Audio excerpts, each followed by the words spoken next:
viajar até ao estado de Santa Catarina e à cidade de Florianópolis é também regressar ao lugar onde no século XVIII chegaram açorianos. É também encontrar-se com raízes, com gente muito interessante e com gente com uma história que tem ligação inequívoca aos Açores e a Portugal.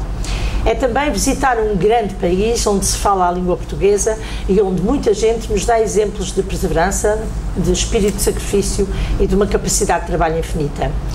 Esta tarde vamos estar à conversa com uma pessoa que faz parte das pessoas muito interessantes que encontramos por aqui.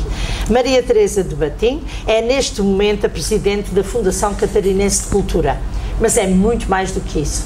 Quem a conhece revela que é uma mulher determinada, que não nasceu filha de pais ricos nem com o caminho feito. Fez acontecer e trabalhou muito para que as coisas acontecessem. Quando chegou a esta fundação e à sua presidência, já trazia no currículo um monte de histórias para contar. É com ela que vamos ficar durante os próximos minutos. Maria Teresinha, quem a conhece diz que a Teresinha é uma guerreira. Começou muito jovem ainda a trabalhar por conta própria e a resolver o seu destino sozinha. Como é que foi? Uma grata surpresa quando a gente chega próximo dos 60 anos e vê que cada caminho trilhado, cada busca feita, valeu muito a pena. Eu nunca tive pena de mim, nunca achei que o caminho era difícil, nunca lamentei quando não dava certo. Eu sabia que amanhã seria um outro dia e que o dia de hoje me colocaria mais próximo de onde eu queria chegar. Quando é que conheceu o mundo do trabalho pela primeira vez? Como é que ganhou o seu primeiro dinheiro? Olha, aos 8 anos já se trabalhava muito em casa. E aos 13 anos, antes de completar 14, aqui no Brasil, teve uma época que com 14 anos podia se fazer a carteira profissional. E eu comecei meses antes de fazer 13 anos, de fazer 14 anos, na farmácia Moritz, onde se trabalhava inclusive sábados, domingos e feriados, com plantão. E assim eu não ganhava só o meu dinheiro, foi assim que eu ajudei meu pai a sustentar a família. Mas depois teve 3 filhas e as 3 filhas são licenciadas, são mulheres de sucesso e a Teresinha ofereceu no dia da licenciatura de cada filha um carro a cada uma delas. Portanto, tinha que ganhar dinheiro para poder fazer estas coisas todas e criou essas filhas bastante sozinha. Exato. Mas não deixou de o fazer como se tivesse sido muito apoiada. Exato. E é engraçado porque eu ajudei também meu pai a comprar o primeiro carro. O primeiro carro do meu pai fui eu que paguei as parcelas.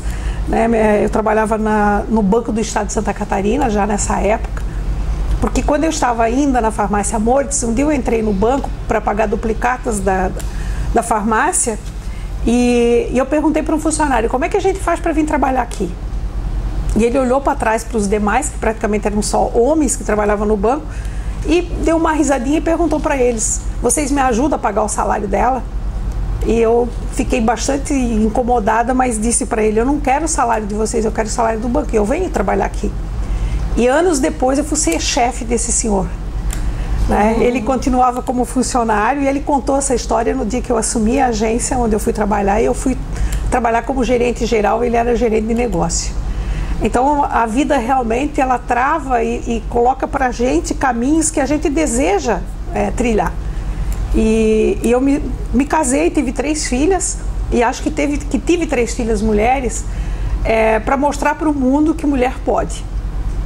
Eu nunca me coloquei em nenhum caminho diferente do que os homens podiam fazer. Por isso eu fui a primeira mulher gerente do BESC, do Banco do Estado de Santa Catarina. Fui a primeira mulher a chegar à gerência geral. Depois eu fui a primeira mulher diretora do banco. E uns 4 anos, 5 anos depois o banco foi vendido e nenhuma mulher mais alcançou essa façanha de ser diretora do banco. Depois eu fui ser diretora da Casan e quando eu cheguei na Casan, que é aqui em Santa Catarina, a empresa que fornece água para todo o estado, eu fui a primeira mulher diretora da Casan. Na história da Casan não tinha tido nenhuma mulher diretora. Depois eu fui ser diretora da imprensa oficial do estado de Santa Catarina, onde sai o Diário Oficial, e fui a primeira mulher diretora da imprensa oficial. Então, agora como presidente da fundação, não, já tiveram outras e que fizeram muito bonito no papel de presidente da fundação. mas eu tive um histórico de ser primeira, né? Eu depois participei do Rotary no Brasil, e o Rotary tem a Casa da Amizade e o Rotary, e eu fundei em São João Batista, uma cidade bem pequenininha onde eu era gerente, o primeiro clube misto de Rotary no Brasil. Eu fui sua presidente por 3 mandatos. Para ser presidente e para ter todos estes cargos é preciso inteligência, tudo bem, trabalho, tudo bem, mas mais algumas qualidades que de resto a Terezinha tem um ar, a gente conhece-a e sente que onde a Terezinha está é cabeceira de mesa, como se costuma dizer em Portugal. Mas muito mais do que isso, essa qualidade da persistência do trabalho é muito importante, mas também deve haver aí qualquer segredo, que é o segredo do sucesso da liderança. Formação pessoal, a Terezinha é muito ligada a coisas de desenvolvimento pessoal e ao esoterismo. Foi por aí que foi buscar esse comando? Não, eu digo que muito cedo eu descobri que eu não gostava de ser mandada e gostava de mandar. E isso também é uma qualidade. Às vezes as pessoas veem isso como uma coisa pejorativa. Não é. Mas não, tem aqueles que gostam de ser mandado e aqueles que gostam de mandar. E eu costumo falar isso para os funcionários e para minhas 3 filhas, né? Tenho 3 mulheres fortes. Uma é funcionária da Receita Federal, a segunda é advogada tributarista e a mais nova é arquiteta. E eu dizia sempre para elas que você precisa escolher na vida o que você quer fazer. E ser mandada ou mandar é uma delas. E que o poder é muito bom quando você quer esse poder para ter o poder de fazer e não o poder pelo poder. O poder pelo poder é muito triste, ele é muito vazio e ele é muito vago. Ele vem e vai embora, né? Você precisa ter consistência naquilo que você vai fazer. E eu costumo dizer que cada coisa, Gabriela, que colocam na minha mão e eu disser que vou fazer, eu coloco 100% da minha energia naquilo. Não tenho dúvidas, não tenho dúvidas. Outra coisa, acha que já nasceu com alguns desses atributos? Acredita que já trouxe consigo muita dessa capacidade ou acha que toda ela foi trabalhada posteriormente? Olha, eu hoje como alguém que estuda Cabala e tal, e eu digo que estudar Cabala me transformou numa pessoa ainda melhor, mas minha mãe dizia sempre, comentava com meu pai, para quem que essa menina puxou tão tinhosa, né? Tinhosa para nós aqui é tão teimosa, né? E meu pai dizia, mas juntou um pouco de alemão e um pouco de brasileiro e um pouco de italiano, que só podia dar isso. Então era uma brincadeira que faziam em casa. Mas muito cedo, já na turma de aula de primário, né? Eu estudei em colégio público, em colégio muito pequenininho, em colégio de bairro mesmo. Cheguei a estudar numa salinha de chão batido. Mas eu digo que lá, aquela salinha, ela me ensinou muito, Gabriel. Num determinado dia, eu estava fazendo uma poesia. Quando eu terminei a poesia no caderno, eu olhei para a salinha e pensei, essa sala é muito pequena para mim. Depois eu olhei para o bairro e pensei, esse bairro é muito pequeno para mim. E aí, sempre trabalhando, sempre buscando, sempre lutando, eu descobri que se você quer chegar mais longe, você tem que sempre achar que o lugar que você está é pequeno. E aí não é pequeno de arrogância, não é pequeno porque eu falo que se eu fosse uma pessoa muito ligada em dinheiro, eu não estava aqui trabalhando. Eu pegava toda a herança que meu avô me deixou e que foi uma pessoa que viveu de forma muito pobre, deixou depois para o meu pai, na época que terra não tinha valor e hoje tem. Meu pai também não se valeu disso e deixou para nós. E se eu quiser hoje me desfazer de todas as terras que eu tenho, eu vou viver certamente com um salário maior do que eu tenho aqui. Mas eu costumo dizer que determinados terrenos não é herança, é presente. Que eu também pretendo deixar para os que vêm depois. Então, eu falo que eu não trabalho por dinheiro. Eu gosto do dinheiro, eu acho que o dinheiro compra aquilo que você precisa, mas para mim, primeiro, eu não vejo o trabalho como trabalho. Quando o trabalho passa a ser um trabalho, eu peço para ir embora. Porque eu quero trabalhar por prazer. Então, às vezes eu comento com os funcionários aqui na Fundação de que eu venho todo dia para cá, porque é muito bom acordar e saber que eu estou vindo para cá. Então, enquanto eu tiver prazer de fazer, eu vou estar aqui, né? Então, eu acredito piamente na disposição, no ânimo, na vontade, na crença de fazer e de fazer diferente, né? Quando a gente tem um cargo público, às vezes as pessoas acham que quem está no cargo público, todo mundo é igual, que todo mundo age igual, que todo... E eu falo sempre que não, dá para fazer diferente, dá para fazer bem feito. A nível da escrita, o que é que a Terezinha tem escrito? O que é que escreveu e o que é que tem para escrever? Eu tenho 5 livros editados, né? Escrevi poesia, crônicas, escrevi livro em que eu trabalho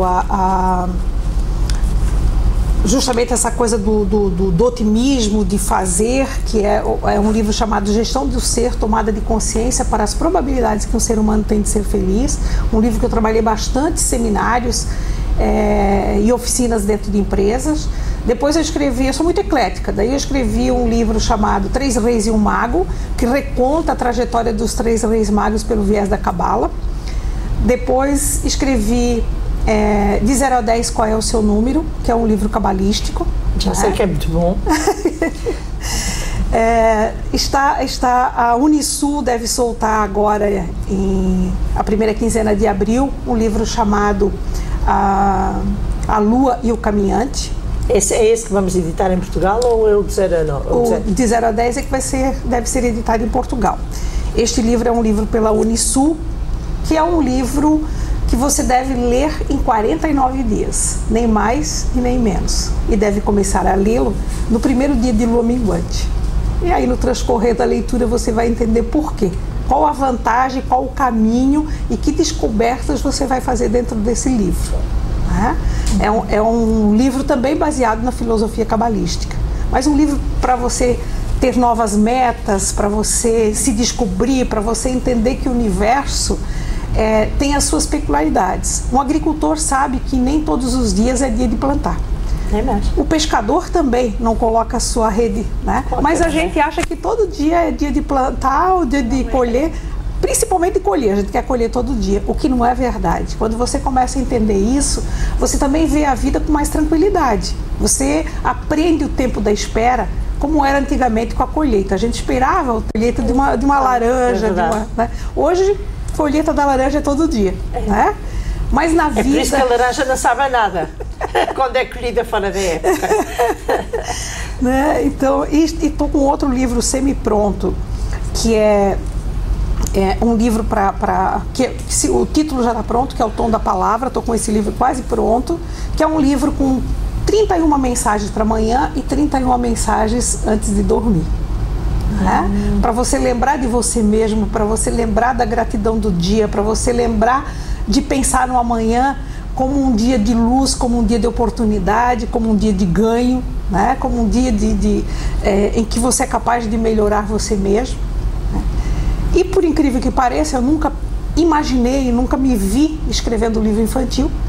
E de janeiro para cá, aos domingos, quando eu tenho tempo, a cada domingo eu tenho escrito praticamente um livro. Então já estou com 5 ou 6 livros infantis pronto para passar por o crivo de uma editora, fazer E é que tipo de história? Infantil? Sim. São histórias com algum exemplo? Isso. Por exemplo, um dos livros conta a história do criador do quebra-cabeça. As crianças brincam de quebra-cabeça. Onde é que nasceu esse quebra-cabeça? Então eu conto toda a história entre uma criança que ficava esperando, né, que o mágico fizesse um novo quebra-cabeça, mas também trago para a criança esse conhecimento. Né? Quem foi o cara que criou, né? Lá na Inglaterra, quem foi lá em 1700, o cara que criou o quebra-cabeça e por quê? Né? Então sempre em cada livro infantil eu trago uma mensagem, eu trago um ensinamento. Né? Não é a estrela que brilhou porque brilhou. Por que essa estrela brilhou? Né? Quem é essa estrela? E a sua formação de cabala foi feita aqui no Brasil? Aqui no Brasil. Há várias... a cabala não é uma coisa que eu conheço, mas conheço de forma relativamente vaga. A Terezinha estudou cabala no geral ou estudou mais a cabalística associada à numerologia? Veja, eu fiz primeiro uma formação em numerologia, né?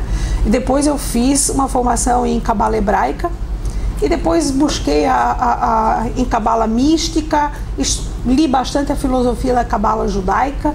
Então eu sou uma curiosa, além de fazer uma formação, eu sou uma curiosa, eu estudo sempre, né? A Terezinha faz terapias também? Sim, eu atendo, faço mapa cabalístico, né? E dou seminários com base dentro da cabala, que o seminário é 49 dias, então a gente faz 8 encontros presenciais e os demais encontros online todos os dias. Então eu vejo a numerologia cabalística não só como uma possibilidade de fazer um mapa para alguém e essa pessoa vai embora, né? Tanto que às vezes as pessoas me perguntam quando é que eu devo voltar.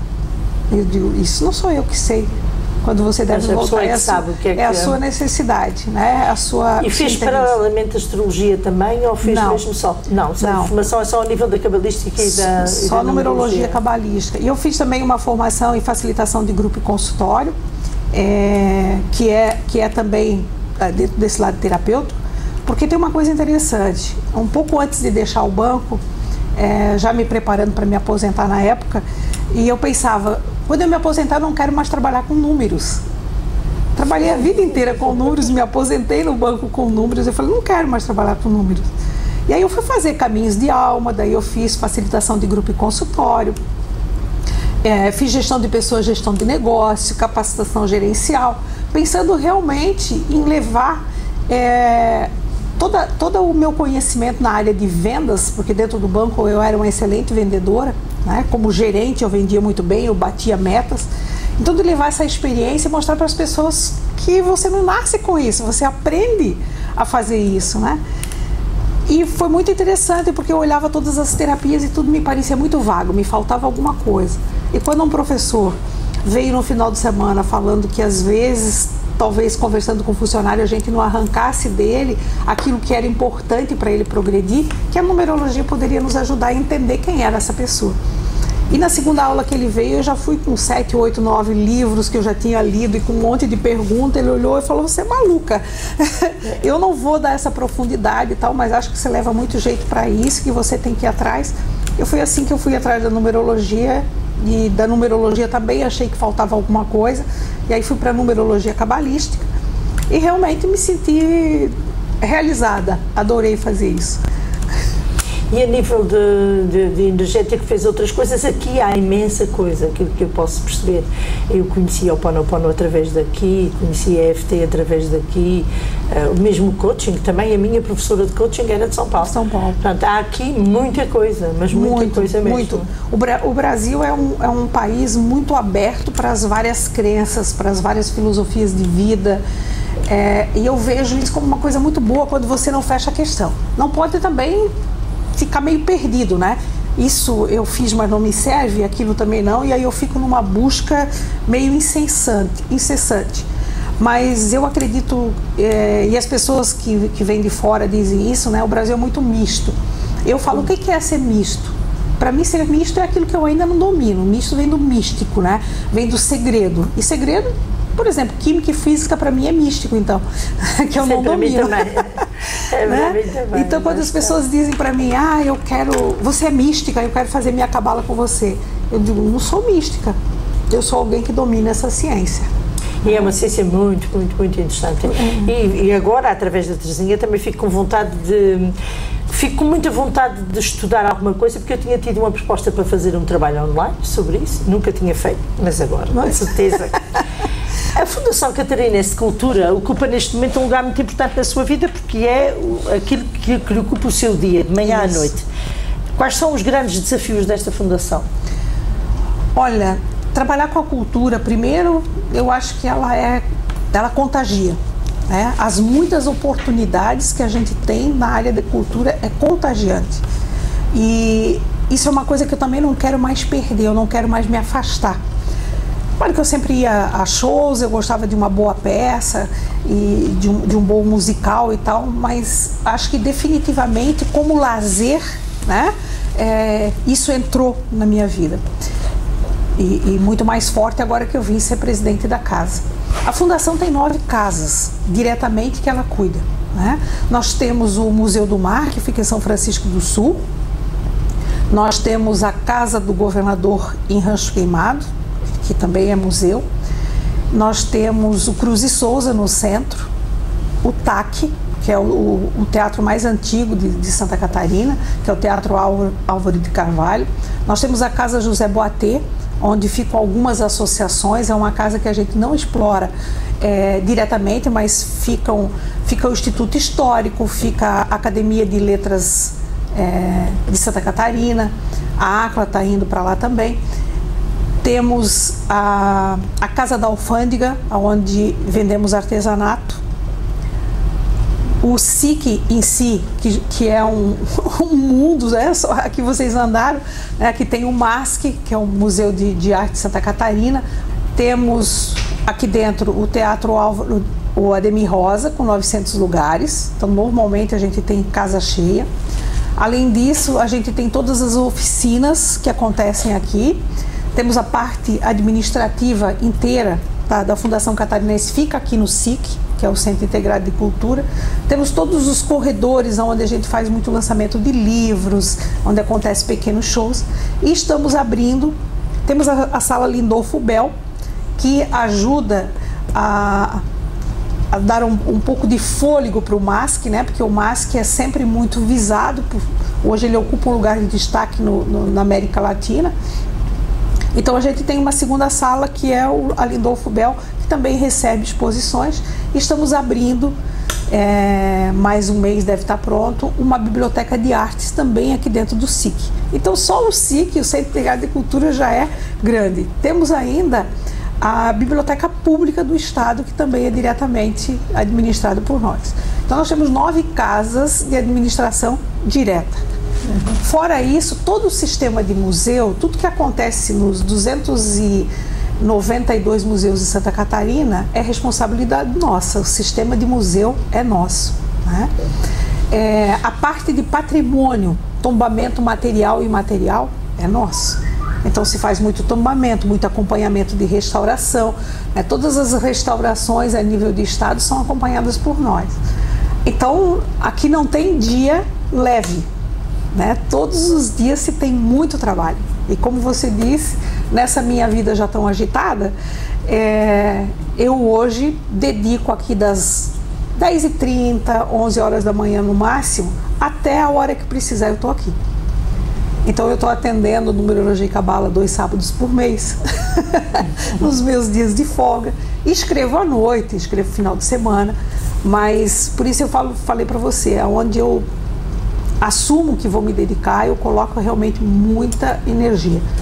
Quando a gente chegou aqui, não tinha o café, onde vocês viram, onde a gente tomou o cafezinho hoje de manhã, ali era um vão, né? Então a gente fez muita modificação física, inclusive na casa, muita melhoria, que graças a Deus tem tido... A Fundação funciona com... são investimentos do Estado, quer dizer, o Estado é que é o Estado. Isso. Mas o Estado aqui, neste caso, em relação a esta fundação, aquilo que o Estado dá está a resolver pontualmente as situações. Não há, assim, uma falta de verbas brutal. Olha, a cultura sempre pede mais, né? Eu costumo dizer isso, né? As pessoas dizem, mas o primeiro corte é na cultura. Eu falo, se você fosse da saúde, você estaria dizendo, mas sempre a saúde que não está bem. Porque quando a gente fala em atender grandes massas, é difícil atender todo mundo e mais difícil ainda você agradar todo mundo. Então, é claro que sempre querem mais, mas, por exemplo, no ano passado a gente soltou o edital Elizabeth Anderle, que Elizabeth Anderle foi uma das presidentes daqui, né? E hoje tem um edital com o nome dela. E o Elizabeth Anderle foi com 7 milhões e 40. E as categorias, as classes da cultura acham pouco, né? É claro que a gente sempre quer mais, mas foi o que foi possível dar, né? E se eu digo para eles, às vezes, se você olha outros países, por exemplo, nós tínhamos aí a Argentina, tínhamos um menino que dava aula de música e ele dizia, nossa, se a gente tivesse isso na Argentina, né? Mas a gente está aqui, como eles já estão acostumados com isso, eles querem mais. A gente soltou agora, já no início do ano, o edital de cinema, com 2 milhões e 40 do estado de Santa Catarina e mais 1 milhão e 300 da Ancine. Vamos soltar aí 3.300, 3.400 para a área de cinema em 5 categorias. Além disso, os grupos artísticos, eles vêm através da secretaria, que o nosso secretário, o Felipe Melo, porque nós somos, na verdade, 3 braços dentro de uma secretaria. Aqui é a Secretaria de Cultura, temos a Secretaria a Fundação de Cultura, temos a de Turismo e temos a de Esporte, as 3 dentro de uma secretaria. Então, a secretaria também solta os seus programas, né, que a gente chama de programa de balcão. Então, agora, esse ano, digamos, decide, e o secretário já esteve no conselho, dizendo que a proposta dele é soltar programas através da secretaria direto de 5 milhões e 40. Aí, se você começa a somar que Elizabeth Anderle deve soltar esse ano de novo, então 7 milhões e 40 com a Elizabeth, mais 3 e pouco de cinema, mais 5 direto da bilheteria, sem contar com outros pequenos eventos que se ajuda através da fundação ou através da secretaria.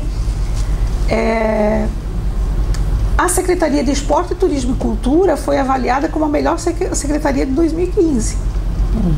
Né? Então nós temos saúde, temos educação, temos segurança, temos planejamento, temos a internacional. Ok, a Secretaria de Turismo, o turismo esse ano no Brasil, realmente a Secretaria de Esporte, Turismo e Cultura foi avaliada como a melhor secretaria. Então, nunca vai ser o ideal para quem busca. Sim. Né? E eu digo, para quem busca pode ser que é pouco, mas a gente que está do lado de cá sabe que faz muito. Né? E quantas pessoas trabalham para a Fundação? 311 ao todo. Entre pessoal da limpeza, segurança, nós temos 311 funcionários. Como é que escolhe os seus colaboradores, os diretos? Na verdade, a maioria é por concurso público, né? E aí, quando a gente fala aqui no Brasil de terceirizado, a gente fala das pessoas de recepção, de limpeza, de segurança, que aí não são funcionários do Estado, mas vêm trabalhar com a gente através de contratos, que a gente chama dos terceirizados. E temos ainda os estagiários, que são os alunos de faculdade, que vêm estagiar com a gente.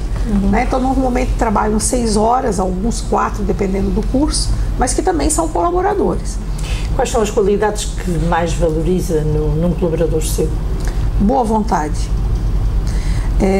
E isso em qualquer lugar que eu estiver dirigindo, eu digo que é claro que é muito importante que você seja um técnico se eu estou buscando para a área técnica.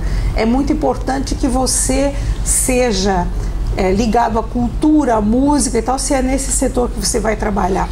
Mas se você não tiver boa vontade, então eu falo assim, o que trouxe você até aqui foi um concurso. O que trouxe você até aqui foi o conhecimento que você tem. O que vai levar você adiante, além daqui, é a sua vontade de fazer diferente. E aí eu chamo isso de boa vontade. Boa vontade não é fazer mais e fazer diferente. É fazer mais com menos. Né? É aprimorar todos os dias aquilo que você faz. Quem trabalha na área da cultura tem, nos sítios muito pequenos e decentes, às vezes fazem-se coisas de índole cultural, não aparece ninguém. Nos sítios pequenos, e estou a falar aqui, porque estamos a falar de ilhas, estamos também a falar de outros lugares. Aqui, a ideia que me dá é que as pessoas aparecem, portanto, a cultura faz-se, mas as pessoas aproveitam, não é? Muito. Veja, nós temos a nossa média, em 2015, a nossa média de pessoas dia aqui no SIC era de 1.150 pessoas. Se você imagina que a gente tem o nosso teatro com 90 lugares, com 900 lugares, e nós temos um cinema com 137 lugares, né? A gente tem casa cheia. Nós começamos, inclusive alguns grupos de Portugal vieram estar conosco. A gente começou a trazer a arte, a música para dentro do MASC. Então, temos as exposições e uma vez por semana a gente traz algum grupo para tocar e cantar aqui. A primeira semana, o primeiro mês que a gente divulgou, a gente tinha 35, 40 cadeiras. Agora a gente já tem que pensar como é que a gente vai fazer isso, porque a gente está tendo 80 cadeiras à tarde, num dia de semana, num dia comum de trabalho, com pessoas sentadas, querendo ouvir uma boa música, querendo ouvir uma boa palestra, ter uma boa conversa. E a gente teve, nesse projeto nosso, a gente teve com 2 grupos de Portugal. O grupo de medicina, que canta fado, E Coimbra, faz Coimbra. Isso. E um outro casal também que veio cantar fado, que foi um sucesso aqui. Então, eu falo que realmente as pessoas gostam. A Florianópolis, a ilha, é um lugar em que as pessoas gostam da cultura, elas participam da cultura. Eventos que a gente tem aqui, inclusive os nossos eventos que são da casa, que é o SIC 8h30 e o TAC 7h30, que tem uma bilheteria social, né? Uma bilheteria que vai entre 10 e 40 reais. Gostaria que explicasse, porque é muito interessante. Eu penso que o 8h30 e o 7h30 são sempre feitos com gente daqui, do Brasil. Sim. Veja, esse programa do TAC 7h30 e do SIC 8h30 são feitos com grupos de Santa Catarina. Então, o que nós fizemos? Nós, enquanto fundação, a gente dá para o grupo o espaço sem cobrar nenhum aluguel, iluminação, toda cenário, palco, os técnicos para trabalharem. Eles ganham o palco pronto com tudo, inclusive material de divulgação. Divulgamos no nosso site, divulgamos no jornal, divulgamos na TV. E o que nós pedimos apenas é que esses grupos pratiquem uma bilheteria social, porque a gente quer formação de público. Dificilmente, é muito raro a gente ter um evento que não temos casa cheia. Por vezes temos até dificuldade com algumas pessoas, porque, nossa, cheguei, como é que não tem ingresso, né? Então, esse é um trabalho de incentivo ao governo para os dois lados. É para, às vezes, você não está em condições de pagar 80, 100, 200, 400 reais por um bom show. Então, temos bons shows, boas apresentações por uma bilheteria social. O grupo fica com 100% da bilheteria. Então o grupo também tem interesse em ajudar a divulgar, porque ele sabe que ele vem, ele não tem custo nenhum, todo o custo é nosso e 100% da bilheteria dele. E o público aplaude. Eu digo para você que muitas vezes eu saio daqui e digo, será que eu vou para casa? Às vezes cansada, claro, por um dia inteiro. Não, eu vou subir e vou assistir, porque são grandes shows que a gente tem no nosso projeto TAC 7h30 e SIC 8h30. E isso deve ajudar muito a promover grupos que de outra forma não teriam a mesma visibilidade. Certo.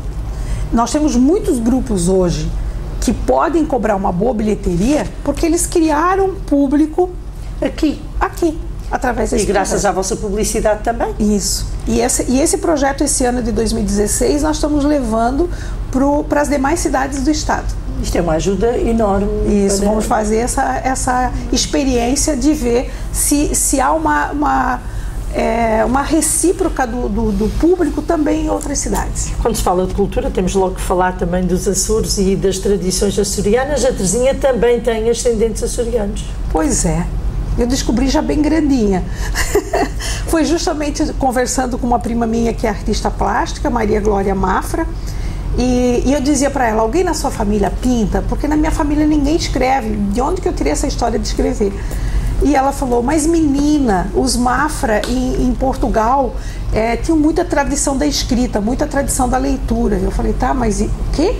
Ela falou, claro, nós temos uma descendência em terceiro grau direto de Portugal, que são os Mafra. Então ela me contou uma história que minha avó materna nunca falava da tradição e eu acho que eu não tinha despertado para isso, diferente da família do meu pai, porque o alemão é muito orgulhoso da sua terra, da sua origem e tal. Então eu já tinha ido a Portugal, tinha buscado a origem, tinha ido a Portugal, não, tinha ido à Alemanha, buscado a origem dessa família do meu pai, que meu avô sempre me contava muitas histórias e tal, e não sabia que eu tinha um pé, da mesma forma dentro de Portugal. Talvez por intuição, muito cedo eu dizia para minha mãe, eu li uma revistinha de viagem, de Portugal, e eu olhei aquilo e me encantei e falei, eu vou a Portugal dar milho aos pombos. Mas vai ir este ano dar o milho aos pombos? Vou. Em junho? Vou. Eu acho que vou levar o milho do Brasil. Em junho estarei lá para confirmar. E minha mãe dizia, vai brincar do que você está falando, né? Muito novinha, mas eu dizia que eu ia a Portugal. A Terezinha tem toda a sua história, é uma história muito interessante, daria para falarmos muito mais, porque aqui assuntos que aflorámos só, mas que poderíamos entrar por eles dentro e teríamos muito para dizer. De qualquer maneira, há aqui uma mulher ainda muito jovem, que ainda tem muitos sonhos para realizar. Qual é o próximo? Qual é o grande sonho? Ser avó. Ainda não é? Ainda não. Eu tenho 3 do coração, né? Eu digo que eu vou recolhendo. Então eu tenho 3 que eu tenho como netos, mas ainda não. Porque eu adoro criança, né? E aí esse ano, quando eu comecei a escrever história infantil, que eu achei que eu não tinha jeito para isso. Então assim, eu acho que é muito bom ser avó, né? Yeah. No meio de tudo isso. Mas é claro que como pessoa também, eu quero escrever mais. Eu quero me dedicar mais à literatura, eu quero poder ler mais. Então, na continuidade, eu quero encontrar mais tempo para dedicar mais tempo à minha literatura. Escrever, para mim, é quase como ir para o paraíso. Yeah. Então, assim, eu tenho muito prazer em escrever. Eu fico muito bem escrevendo. Eu fico muito em paz, né? Aliás, quando eu fico um tempo sem escrever, eu costumo dizer que eu começo que nem um vulcão, assim, né? Porque às vezes você quer escrever e não tem tempo. E nunca mais você vai escrever aquilo que você queria escrever. Eu sei isso que é. Não é? Já me aconteceu também muitas vezes. Hoje, ou você escreve naquele momento... Se não escrever aquela, já passou. Já passou. Eu já aconteceu um dia de eu levantar a blusa e escrever aqui no braço no avião, porque eu não queria perder aquilo que veio. Então, eu cheguei com o braço todo escrito e para copiar depois no hotel o que eu tinha escrito no braço. Então, eu acho que a escrita é uma coisa que eu fui postergando, e você sabe, você também, basta olhar para você para saber que é uma mulher de personalidade forte. Então... isso aí é muito cabalística. Então, eu costumo dizer que por algumas horas da vida você faz aquilo que precisa ser feito, né? Então, como eu muito cedo passei a criar minhas filhas sozinha e tal, então teve muita coisa que eu... Mas a Terezinha há aqui 2 características importantes, e a gente entende, porque afinal de contas também nascemos em zonas muito próximas, não é verdade? Há aqui uma característica na Terezinha que é muito a característica de uma líder política. Nunca entrou na política até aqui? Nunca entrei na política até aqui. Mas nunca teve vontade? Olha, até já surgiram alguns convites assim, mas nada muito formal, e eu também nunca me aproximei. É claro que eu costumo dizer que eu sou política por natureza, assim. Sim. Eu contesto. O trabalho que faz é um trabalho que já tem uma componente política muito forte. Exatamente. E depois vim assumir cargos no governo, né, que faz também com que você tenha esse papel. Mas muitas pessoas já me perguntaram por que eu não vou, e já houve até um convite para ser candidata a vice-prefeita da minha cidade, Brusque, onde eu nasci.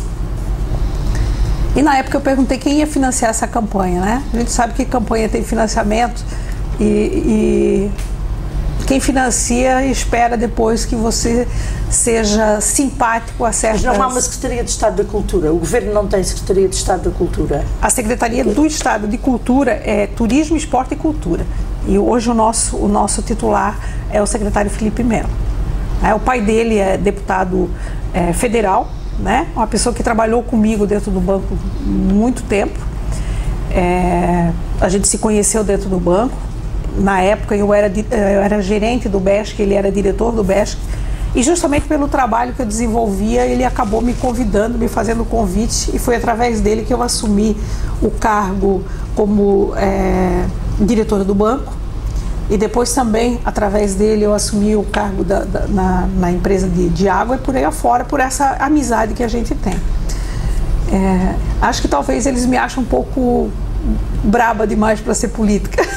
Às vezes há o receio que as mulheres com personalidade muito forte queiram tomar excesso de espaço e os homens ainda não estão muito preparados para aceitar ser liderados por mulheres, mas eu acredito que a Terezinha vai acabar por ir lá ter, porque estas coisas são percursos, e a ideia que me dá, e isso é muito bom para si, está de parabéns por isso mesmo, é que fez um percurso a um ritmo muito interessante, em crescendo.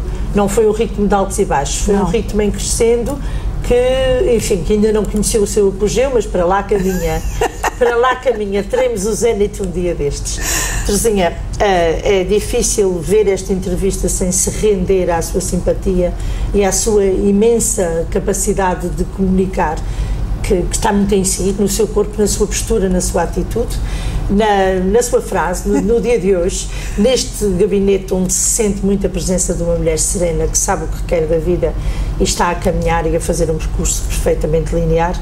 Muito obrigada por nos ter recebido, a mim e ao José e à Luísa, dentro deste espaço. Nós, na Ilha das Flores, dentro da nossa pequenez, mas no nosso contexto teremos muito gosto em recebê-la e em tratá-la também com a mesma simpatia, naturalmente que num espaço muito mais pequenino, mas também com uma beleza fantástica, e de maneira que ficamos à espera que apareça por lá, que nos dê esse enorme prazer, mas antes disso já sei que o milho aos pombos está garantido. Muitíssimo obrigada. Eu quero agradecer, foi uma grata surpresa ter conhecido você, né, através da Rosinha. A Rosinha é uma querida, né? Então acho que eu tenho realmente uma liga aí com os portugueses, a gente fez amizade logo. É um prazer conhecer o José, a Luísa, né, e a gente poder dividir esse dia, que ainda não findou, né? Nós vamos continuar. E dizer ao povo português da minha simpatia, né? Já de sempre, da história, né? Nós no Brasil estamos diretamente ligados à história portuguesa, né? Tive há pouco tempo com descendentes da família real, que estiveram aqui em Santa Catarina, em São Pedro de Alcântara. Então, acho que somos irmãos, né? E assim eu gostaria de terminar a minha entrevista dizendo que já preparo a minha alma e meu coração para visitar a terra onde, desde muito pequena, eu sonhei em dar milho aos pombos. Acho que eu vou fazer mais do que isso por lá. Né? E vai, com certeza.